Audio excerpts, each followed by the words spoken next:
ዛንታና ብክልተ ተማሃሮ ሃይ ስኩል ዝኾኑ ዶንጉንን ቻውንን እዩ ዝጅምር። ብዛዕባ ፓርክ ዝተባለት ኣብ ክፍሎም ህብብቲ ዝኾነት ጓል ብሓባር ኮፍ ኢሎም ናይ ልቦም እናዕለሉ ከለው እዩ። ቻውን ኣብ ልዕሊ ፓርክ ፍቕሪ ስለ ዘለዎ ንዶንጉ ፓርክ ኣዝያ ጽብቕትን ሕያዊትን ጓል ምዃናን ኣብ ትምህርቲ ኣብ ስፖርታዊ ምንቅስቓሳትን ካልእ ኣብ ትምህርቲ ዘለው ንጥፈታትን ንፍዕቲ ከም ዝኾነት ነገሮ። ዶንጉ ድማ ዓርኩ ንፓርክ ዘለዎ ፍቕሪ ድሕሪ ምስማዕ ስለምንታይ ንበይና ረኺቡ ፍቕሩ ዘይገልጸላ ኢሉ ይሓቶ። ከም መልሲ ናይዚ ድማ ቻውን ልባ ዝስዕር ዜማ ዘለዎ ክላሲካል ደርፊ ክሰርሓላ ከም ዝሓሰበ ይነግሮ። ሃንደበት ግን ቻውን ፓርክ ኣብ ኣፍ ደገ ክፍሊ ደው ኢላ ምስ ረኣየ ሰንቢዱ ዝኾነ ነገር ሰሚዓ ዳ ኢሉ ይሓታ። ፓርክ ከም መልሲ ናይዚ ድማ እቲ ዝዛረቦ ዝነበረ ከም ዝሰማዓቶን ልባ ንምስዓር ክገብሮ ዝሓሰቦ ነገር ከም ዘሎን ትነግሮ። ቻውን ነዚ ምስ ሰምዐ ሕፍረት ይስምዖ እሞ ከረዳኣ ምስ ፈተነ ድማ ፓርክ ግን ጣልቃኣትያ ደው ኣበለቶ እሞ ኣብዚ ግዜ እዚ ምስ ዝኾነ ሰብ ፍቕራዊ ርክብ ከም ዘይትጅምር ነገረቶ። ቻውን ድማ መልሲ ክህብ ኣብ ዝቐረበሉ እዋን ፓርክ ብውሳኒኣ ይቕሬታ ሓተተቶ እሞ ገዲፋቶ ኸደት። ጸኒሑ ድሕሪ ትምህርቲ ቻውን ዶንጉን ኮፍ ኢሎም እናተዘራረቡን ከለው ቻው ድማ ምስ ፓርክ ብዘለዎ ርክብ ኣዝዩ ከም ዝሓፈረን ንነብሱ ክቐትል ወላ ደስ ከም ዝብሎ ነገሮ። ዶንጉ ነዚ ምስ ሰምዐ ኣዝዩ ተቖጢዑ ኣብ ርእሱ ሃሪሙ ከምዚ ዓይነት ዕሽነት ምሕዛብ ኣቋርጽ በሎ። ይኹን እምበር ቻውን ካብ ቤት ትምህርቲ እናወፀ ከሎ ሓደጋ የጋጥሞ እሞ ኣብ እግሩ ቀሊል መጉዳእቲ ይበጽሖ። ንጽባሒቱ ጆሚኒ ትበሃል ጓል ምስ መሓውስታ ወፂኣ ፓርክ ተሓታቲት ናይቲ ሓደጋ ክትከውን ከም እትኽእል ጽንጽንታ ወረ ከም ዝሰምዐት ነገረተን። ድሒረን ድማ ኣብ ሸቓ ኮይነን ቻውን ፓርክን ሕቶ ፍቕሩ ስለ ዝነጸገቶ ንነፍሱ ክቐትል ከም ዝፈተነ ሕሹኽሹኽ ኢለን እናተዛረባን ከለዋ ኣብ ተመሳሳሊ ሰዓት ኣብ ሓደ ናይቲ ክፍልታት ስለ ዝነበረት እውን ዝተዛረበኦ ኩሉ ድሕሪ ምስማዓ ብጣዕሚ ሰንበደት እሞ ቻውን ዘለዎ ኩነታት ንምፍላጥ ከደት። እንተኾነ ንገለ ካልኢታት ሓሳብ ኣውሪዳን ኣደይባን ብኡ ንብኡ ሓሳባ ቀይረት። ምኽንያቱ ክትሓስበሉ እንተኸይና ዝኾነ ነገር ተገበረንስ ብምባል ሓፊራ ሓሳባ ቀየረት። ቀፂላ ፓርክ ናብቲ በይና ትነብረሉ ገዝኣ ተመልሰት። ሽዑ ኮፍ ኢላ ንምንታይ ብፍቕሪ ንማንም ዘይተኣምን እንዳሓሰበት ከላ ዛንታና ንድሕሪት ይወስደና እሞ ኣቦኣ ብዘይ ምኽንያት ንበይና ገዲፍዋ ክኸይድ ክብል ብዙሕ እኳ እንተለመነቶ ኣቦኣ ግን ጨካን ስለ ዝነበረ ወልሓደ መልሲ ከይሃበ ገዲፍዋ ኸደ። ኣብዚ ሕጂ እዋን ምስ ተመለስና ፓርክ ኣብ ኢንስታግራማ ገለ ነገር ክትወስድ ከላ ኣብ ውሽጢ ካልኢታት እቲ ቀዳማይ ዝረኸበቶ ሰብ ፎሎው ገበራ እሞ ኣብ ውሽጢ ድማ መልእኽቲ ጽሓፈላ። ፓርክ መን ክኸውን ከም ዝኽእልና ሓሰበት ነቲ ዝለኣኸላ መልእኽቲ ምስ ጠመተቶ ንሳ ትፈትዎ መን ትሰምዖም ደርፍታት ረኸበት። ንጽባሒቱ ሓደ ቢግ ዳዲ ዝበሃል መን ቢግ ዳዲ ድዩ? ኣነ ድማ ፒዲዲ መሲል ነይሩ። ብዝኾነ ናብ ታሪኽና ምስ እንምለስ እዚ ቢግ ዳዲ ዝተባህለ ሓድሽ ተምሃራይ ናብቲ በዓል ፓርክ ዘለዎ ቤት ትምህርቲ ገዓዘ። ቢግ ዳዲ ኣዝዩ ህቡብ ናይ ማሕበራዊ መራኸቢታት ተጽዕኖ ፈጣሪ ዘለዎ ኮይኑ ብኹለን ዝረኽበንን ዝፈልጦን ኣዋልድ ዝፍቶይ ነይሩ። ቀፂሉ ቢግ ዳዲ ምስቶም ተምሃሮ ርእሱ ኣላልዩ ንደቂ ክፍሉ ከም ንቡር ተምሃራይ ክሕዝዎ ይነግሮም። ጆሚን እውን ኣብ ትምህርቱ ክትሕግዞ ኣዝያ ተገዳስነት ከም ዘለዋ ተርኢ። እንተኾነ ግን መምህራ ክትከታተሎ ናብ ፓርክ ትምድቦ። ፓርክ እውን ትእዛዝ መምህራ ተቐበለት። ድሕሪው ናይ ዕረፍቶም ግዜ ምስ በጽሐ ቢግ ዳዲ ንፓርክ ቴሌፎን ውፅኡ ሽጋራ ከውፅእ ምስ በለ ፓርክ ቀልጢፋ ትጎንሖ እሞ ኣብ ቀጽሪ ቤት ትምህርቲ ሽጋራ ምትካኽ ከም ዘይፍቀድ ነገረቶ። ኣብዚ እዋን ጆሚኒ መጽያ ንፓርክ ደው ከተብላ ምስ ፈተነት ፓርክ ድማ ዋዛ ኣይኮነትን ዝግባኣ ሃበታ። እዚ ኩሉ ግርምቢጥ ድሕሪ ምርኣዩ ቢግ ዳዲ ኣብ ላይቭ ኣቱ እሞ ናይ ፓርክ ፍቕሪ ክርእዩ ምስ ተዓዘብቲ ክዛረብ ጀመረ። ኣብዚ ግዜ እዚ ፓርክ ብተግባራቱ ኣዝያ ተቖጢዓ ነቲ ላይቭ ደው ድሕሪ ምባላ ዳግማይ ከምዚ ዓይነት ነገር ከይገብራ ጠንቀቐቶ።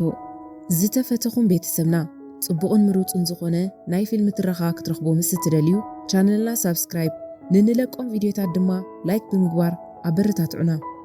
ጆሚንን መሓዙታን በቲ ፓርክ ንቢግ ዳዲ ብተደጋጋሚ ዝገበረቶ ዘይምኽባር ተቖጢዐን ንእሽቶ ትምህርቲ ክህብኣ ወሰና። ድሕሪኡ ኣብ ሸቓቕ ኣብ እትህልወሉ እዋን ብማይ ሻንኬሎ ጌረን ክደፍኣላ ፈተና። ኮይኑ ግን መደበን ከምቲ ዝሓሰበኦ ኣይከደን። ድሒሩ ናብ ገዝኣ ምስ ተመልሰት ፓርክ ኣብ ኢንስታግራማ ትምርምር እሞ እቲ ኣቐዲሙ መልእኽቲ ዝለኣኸላ ወዲ ሓድሽ ሙዚቃ ከም ዝዘርግሐ ትርኢ። ፓርክ ንተወሰነ እዋን ነታ ደርፊ ድሕሪ ምስትምቓር ቅድሚ ምድቃሳ ፕሮፋይል ናይቲ ወዲ መርመረት። ንጽባሒቱ ንግሆ ፓርክ ናይታ መዓልቲ ቁርሳ ዝገበረቶ ስእልታት ፖስት ገበረት። ብተመሳሳሊ ሓድሽ ናይ ኢንስታግራም መሓዝኣ ልክዕ ከምኣ ናይ ቁርሲ ስእልታት ፖስት ገበረ። ጸኒሓ ፓርክ ኣብ ክፍላ ምስ ኣተወት ቢግ ዳዲ ኣብቲ ክፍሊ ጊታር ክጻወት ትረኽቦ። ተገልቢጣና መንበራ እናጠመተት ከላ ጆሚኒ ቦርሳኣ ኣብ መንበራ ከም ዘቐመጠቶ ተዓዘበት። ብድሕሪኡ ቦርሳኣ ኣልዒላ ደርበየትላ። ንሳ ድማ ኣብ መንበራ ኮፍ በለት። ገና ኮፍ ምስ በለት መሰጅ መጻሞ እናጎየት ካብቲ ክፍሊ ወፀት። ኣብ ደገ ኣብ መንበር ኮፍ ኢላ ነቲ ኣዲኣ ዝሰደደትላ ናይ ጽሑፍ መልእኽቲ ክትሪኦ ጀመረት። እቲ መልእኽቲ ድማ ከምዚ ዝብል ነበረ: ክብርቲ ውላደይ፣ ኣብዚ ወርሒ ክምለስ ነይሩኒ፣ ግን ብሰንኪ ናይ ስራሕ ጽዕነት ክመጽእ ኣይክእልን እየ። ፓርክ ድሕሪ ኣካዳሚ ውዕሎ ናብ ገዝኣ ምስ ተመልሰት ወለዲ ከለውዋ ግን ከኣ ከም ዘኽታን በይና ከም እትነብር ምስ ሓሰበት ተስፋ ምቑራፃን ምጭናቓን በርትዐ። ምስልቻወይ እንተርስዓኒ ኢላ ናብ ኢንስታግራም ቅልቅል ኣብ ዝበለትሉ ግዜ ሓድሽ መሓዛኣ ፈነወ ፒያኖ ሙዚቃ እናተፃወተ ረኺባ ሙዚቃ ኣብ ትሰምዓሉ ዝነበረት ግዜ ብጣዕሚ ፈተወቶ እሞ ጭንቀታ ከም እትርስዕ ገበራ። እቲ ቐጥታዊ ፈነወ ምስ ተዛዘመ ናይ ኢንስታግራም መሓዛኣ ብዛዕባት ሙዚቃ እንታይ ከም ዝኾነ ርእቶ ኣሓተታ። ፓርክ እውን ኣዝዩ ጽቡቕ ምዃኑን ከም ዝፈተወቶን ነገረቶ። ድሕሪት ወዲ ዝመጽእ ሰሙን ቀዳመ ሰንበት ክራኸቡ ይኽእሉ ድዮም ኢሉ ሓተታ። ኣብ መጀመርታ ፓርክ መልሲ ክትህብ ድሕሪ ምባላ ድሒራ ግን ምስ ሓሳቡ ተሰማምዐት። ኣብ ዝቕጽል ትርኢትና ፓርክ ምስ ናይ ኢንስታግራም መሓዛኣ ክትራኸብ ክትወፅእ ክትዳሉ ኸላ ብሰንካ እንደበታዊ ለውጢ ኩነታት ኣየር ግን ክትተርፍ ተገደደት።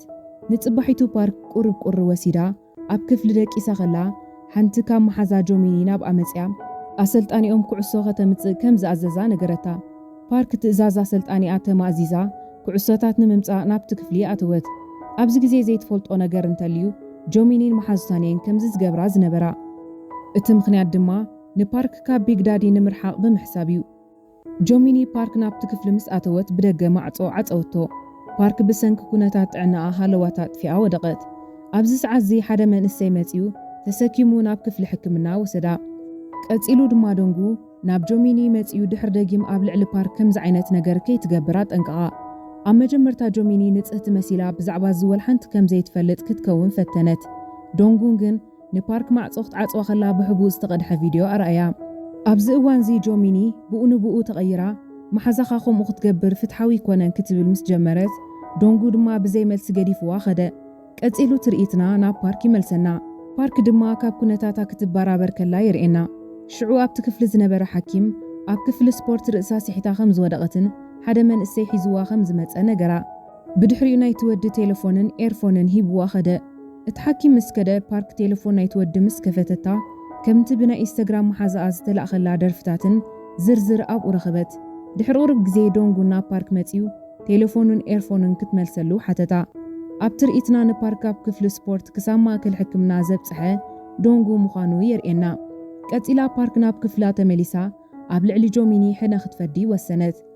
ንጽባሒቱ ጆሚኒን መሓዙታ ናብ ክፍሊ ምስ ኣተዋ ፓርክ ምስ ቢግ ዳዲ ክትሽኮረመም ምስ ረኸባ ብጣዕሚ ሰንበዳ። ቢግ ዳዲ እውን ብኩነታት ፓርክ ተገሪሙ ስለምንታይ ከምዚ ትገብር ከም ዘላ ሓተታ። ፓርክ መልሲ ዘይትስእን ዓይነት ሰብ ስለ ዝኾነት ምስ ሓደ ፍሉጥ ሰብ ብምዃን ኣብ ሂወታ ገለ ቀመም ክትውስኸሉ ከም እትደሊ ነገረቶ። ቢግ ዳዲ ድማ ሕራይ ካበለት እንታይ ገበር ብምባል ላይቭ ኣትዩ ንፓርክ ምስ ሰዓብቱ ኣላለያ። ጆሚኒን መሓዙታን እውን ነዝሪአን ኣዝየን ሓረቓ። ኣብ ግዜ ዕረፍቲ ፓርክ ምስ ጆሚኒ ምስ ተረኸበት ቢግ ዳዲ ፓርቲ ከም ዘዳለወን ከም ዝዓደማን ዝብል ብሓሶት ነገረታ። ጆሚኒ እውን በቲ ዕድመ እናተሓጎሰት ምስ መሓዙታ ናብቲ ቦታ ከም እትሳተፍ ነገረታ። ሽዑ በዓል ጆሚኒ ናብቲ ፓርቲ ዝተባለ ቦታ ምስ በጽሓ ፓርክ ማዕጾ ተዓጾን እሞ ንሳውን ብጊድኣ ሕንኣ ፈደየት። ኣማስዩ ቴሌፎና እናጠመተት ንናይ ኢንስታግራም መሓዛኣ መልእኽቲ ክትሰድድን ብዛዕባ ሓቀኛ መንነቱ ክትሓተውን ወሰነት። ንእተወሰነ እዋን ድሕሪ ምሕሳብ ግን ሓሳባ ቀይራ ምስ ደንጉ ብኣካል ክትራኸብ ወሰነት። ድሕሪኡ ንጽባሒቱ ኣብ ወረቐት ጽሒፋ ኣብ እዋን ዕረፍቲ ክትረኽቦ ከም እትደሊ ነገረቶ። ኣብ ናይ ዕረፍቲ ሰዓት ድማ ኣብ ኢንስታግራም ዘዕልላ ንሱ ድዩላ ሓተተቶ። እቲ ዘገርም ደንጉ ብዘይ ዕጢጢ ባዕሉ ምዃኑ ነገራ። ኣብዚ ግዜ እዚ ግን ንሳቶም ከይፈለጡ ጆሚኒ ብሕቡእ ዕላሎም ትሰምዕ ነበረት። ኣብቲ ዝቕጽል ትርኢት ፓርክ ናብ ክፍሊ ክትኣቱ ኸላ ቢግ ዳዲ ብናይ ጓሂ ገጽ ይጥምታ ነበረ። ሽዑ ትርኢትና ኣቐዲሙ ዘጋጠመ ነገር የርኤና። ጆሚኒ ንኹሉ ዝሰምዓቶ ነገር ንቢግ ዳዲ ብሕቡእ ክትነግሮ ንርኢ እሞ ፓርክ ድማ መጠፋፋኢት ክሓዲት ምዃና እናገለጸትሉ ንርኢ። ናብ ሕጂ ምስ እንምለስ ፓርክ ንደንጉ መልእኽቲ ድሕሪ ምልኣኻ ካብቲ ክፍሊ ምስ ወፀት ቢግ ዳዲ ስዒቡ ስለምንታይ ከም ናይ ቆልዓ ባምቡላ ከም ዝተፃወተትሉ ሓተታ።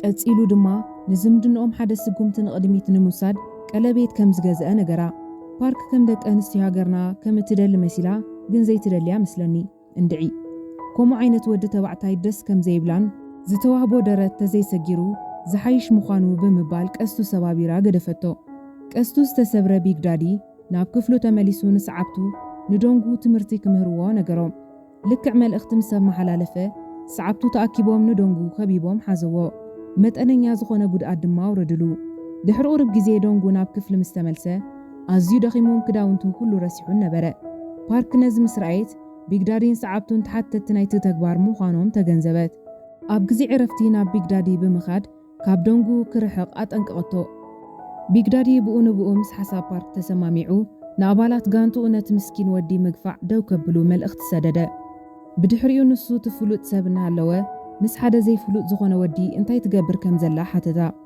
ኣብዚ ግዜ እዚ ዶንጉ ናብኡ መፂኡ ንሱን ፓርክን ንደይት ከም ዝኸዱ ነገሮ ኢዳ ሒዙ ድማ ናብ ጀርዲን ናይቲ ቤት ትምህርቲ ወሰዳ ሽዑ ኮፍ ኢሎም እናተዘራረቡ ከለዉ ዶንጉ ቅድሚ ሕጂ ካብ ሓደ ግዜ ንላዕሊ ክዛረባ ከም ዝደለየን ትብዓት ስለ ዘይነበሮን ግን ወልሓንቲ ክገብር ከም ዘይከኣለ ነገራ ድሕሪ ቀትሪ ምሸት ዶንጉ ንፓርክ ነዊሕ እዋን መንነቱ ንነዊሕ ስለ ዝሓብዓላ ይቕሬታን ንሓተተ መልእኽቲ ለኣኸላ ፓርክ ይቕሬታኡ ከም እትቕበሎ ብምግላጽ ንሱ ዝለኣኸላ ሓዳሽ ደርፊ ክትሰምዕ ጀመረት ንጽባሒቱ ኣብ ጀርዲን ኮፍ ኢሎም እናዕለሉ ከለዉ ቢግ ዳዲ ይጥምቶም እሞ ይቐንእ ኣብ እዋን ዕላሎም ፓርክ ዶንጉ ኣቦኣ ንኣዲኣ ድሕሪ ምጥላሙ ኣብ ፍቕሪ ከም ዘይተኣመንን ከመይ ከም እትጸልዖን ብግልጽ ነገረቶ ኣብ ዝቕጽል ስፖርታዊ ክፍለ ግዚኦም ቢግ ዳዲ ናብ ዶንጉ መጺኡ ኣብቲ ውድድር ዝዕወት ምስ ፓርክ ከም ዝወፅእ ብምግላጽ ክወዳደር ፍቓደኛ ድዩ ኢሉ ሓተቶ ዶንጉ ፍቓደኛ ምዃኑ ይነግሮሞ እቲ ውድድር ይጅምሩ ዶንጉ ብቐሊሉ 3 ነጥቢ ብምምዝጋብ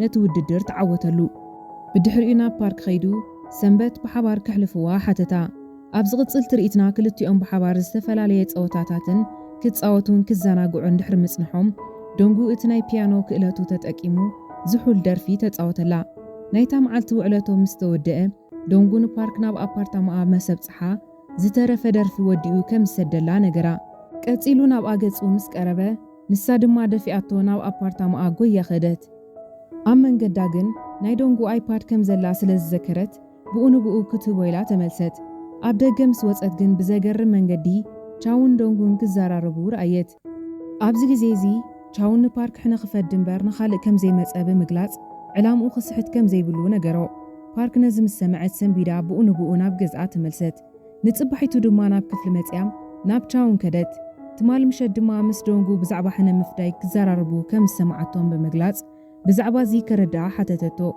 ኣብዚ ግዜ እዚ ዛንታና ንድሕሪት ምልስ ኢልና ናብቲ ንቻው ሓደጋ ዘጋጠመሉ ግዜ የርኤና ዶንጉ ድማ ናይ ዓርኩ ዘሕዝን ኩነታት እናረኣየ ከሎ ኣብ ልዕሊ ፓርክ ሕነ ከም ዝፈዲ ቃል ከም ዝኣተወሉ ንርኢ ቀጺሉ ፓርክ ኣብቲ ክፍሊ ቴሌፎና ርሲዓ ኣብ እትወፀሉ ግዜ ዶንጉ መጺኡ ኩሉ ምርጫታት ደርፍታታ ረኣየ ናብ ሕጂ ምስ ተመለስና ቻውን በቲ ዘጋጠመ ይቕሬታ ሓተታ እሞ ዶንጉ ብዘይካ ሕነ ምፍዳይ ካልእ ሓሲቡ ከም ዘይቀረባ ነገራ ፓርክ ነዚ ምስ ሰምዐት ኣዝያ ተቆጢዓ ናብ ዶንጉ ኸደት እሞ እዚ ኩሉ ነገር ምስ ኣዘሕለፎ ብዛዕባ ሕነ ምፍዳይ እምበር ብዛዕባ ካልእ ድሌት ሓተተቶ ዶንጉ እዚ ሓቂ ምዃኑ ምስ ነገራ ፓርክ ዝሰማዓቶም እማን ሲኢና ብኡ ንብኡ ካብቲ ቦታ ወፀት ንምሸቱ ክልቲኦም ዘሕለፍዎ ግዜ እናዘከሩ ምብካይ ጀመሩ ኣብ ዝቐፀለ መዓልቲ ኣደ ፓርክ ናብ ገዝኣ ምስ ተመልሰት ፓርክ ኣዝያ ስለ ዝናፍቐታ ኣብ ልዕሊኣ ተጠምጢማ ሓቆፈታ ሽዑ ክልቲአን ኮፍ ኢለን እናተዘራረባ ከለዋ ኣደ ፓርክ ንፓርክ ደገ ኸይዳ ክትመሃር ትደሊ ድያ ኢላ ምስ ሓተተታ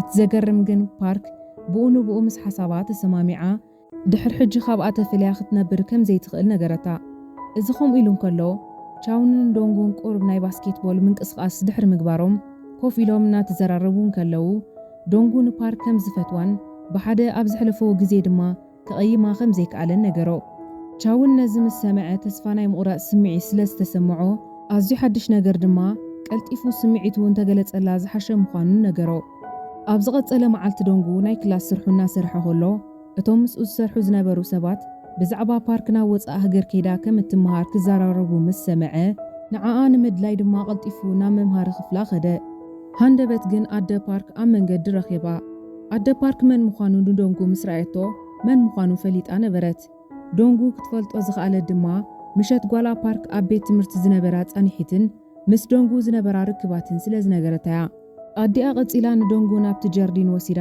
ፓርክ ኣብዚ ሕጂ እዋን ትምህርታ ኣብ ወፃእ ኸይዳ ከም እትቕፅል ነገረቶ።